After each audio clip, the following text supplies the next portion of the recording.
Having Secure Boot enabled alongside a well-built anti-cheat will prevent many software-based cheats from going undetected. While we would all love to see a single solution that ends cheating entirely, we're never really going to have that. During the beta for Battlefield 6, the game required Secure Boot to be enabled before launching the game. And just to say that I said it, Black Ops 7 will also require Secure Boot, though I will not be talking about that game in this video. My disappointment is immeasurable. This requirement to enable Secure Boot was for Battlefield's anti-cheat program, Javelin, to work properly and help prevent cheat programs from tampering with the game. Early results seem promising, with over 300,000 accounts being detected and banned during the beta. However, when it comes to anti-cheat systems, there's never really a single solution that prevents cheating altogether. Even after EA DICE have shown these stats, there were still a few clips circulating around of people cheating. So, was Secure Boot worth doing? What did it accomplish, and how will this affect Battlefield 6 moving on? We'll be going through all of that in this video. Secure Boot is a fairly recent option that can be enabled on most modern motherboards, but isn't always enabled by default. In short, Secure Boot only allows verified programs to boot up with Windows. It's a great setting to have enabled, as it can help prevent rootkits and other harmful malware from having deeper access to your PC, which can ultimately brick your system. If you have an older Windows install, it may not be compatible with Secure Boot, as it requires a UEFI version and not the legacy BIOS version. With UEFI, you will still have access to your PC's BIOS and make changes like normal.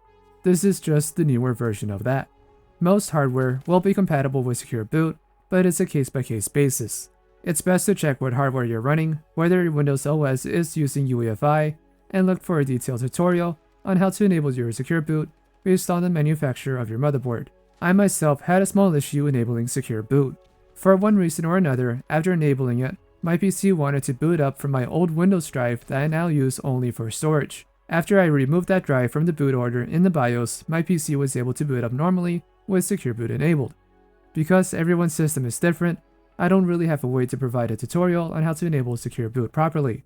It's best to do your research and look up official documentation if necessary to ensure that your system has access to Secure Boot and how to enable it.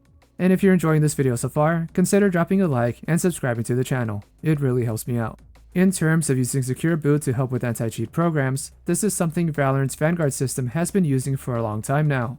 Since only verified programs can run during startup, it prevents unauthorized software like a cheat program from running before the anti-cheat. With the anti-cheat starting up first, it will make it easier to detect software-based cheats. Even so, if a cheat program can still boot up undetected, Secure Boot still helps to provide more context as to what programs were running on startup. This should allow systems like Vanguard and Javelin to scan for and detect unsigned drivers and other unauthorized changes to the game. From there, the anti-cheat can take action, report what's going on, and potentially ban that user, even if the anti-cheat can't tell specifically what exploit is being used.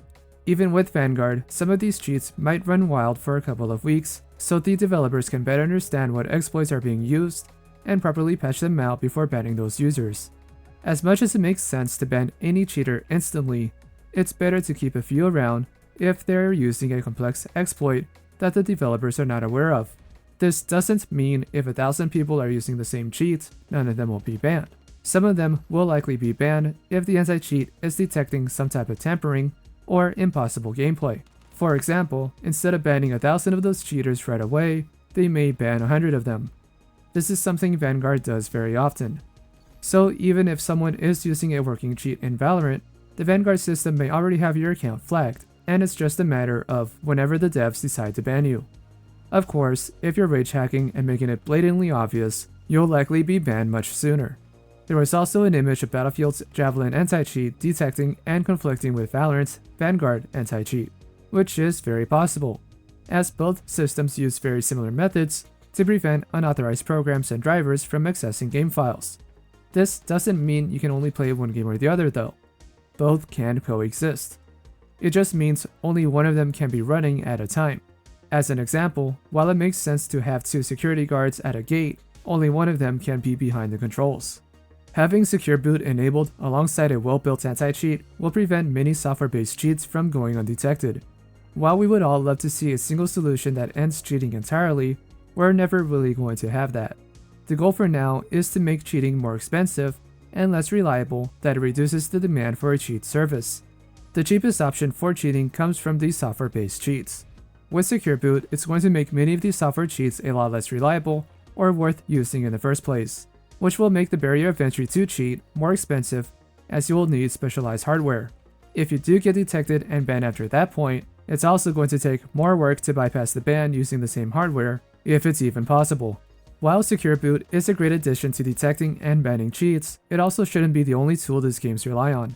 I've been saying this for over a year now, but every game that has any ounce of competitive integrity should strive to have a built-in replay system. Not just so the replay system can be scanned by auto-detecting or manual review methods, but also so that the community can properly police itself instead of solely relying on any anti-cheat program. There will definitely be cheaters in Battlefield 6, but the amount of them and how long they last is another story. It's also worth mentioning that Battlefield 6 is far more chaotic with its large-scale combat. If someone is closet cheating, they may not even have that big of an impact on the overall experience. It's still going to be a negative experience for everyone else, but one that players can simply leave and find another match if it gets that bad. Regardless, enforcing Secure Boot is a great step for Battlefield as it should help with the overall cheating epidemic that has been plaguing FPS games as of late. So long as we have access to a server browser and can kick out suspected cheaters from joining community-run servers, Battlefield 6 should always remain in a playable state. Cheating should never get that bad in any game in the first place, but it's always nice to have community-driven servers regardless. The only additional thing Battlefield could do is again having a replay system and make it available to the community. If you're not a fan of kernel-level anti-cheats, I can understand that. There's always risk of any program you install on your PC.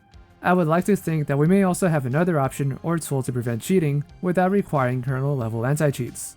This could possibly be done with Windows having its own anti-cheat measures or a proper game mode that can index and prevent certain programs from running. I go into that in a little more detail in this video. There's a link to it in the info box above and the description below.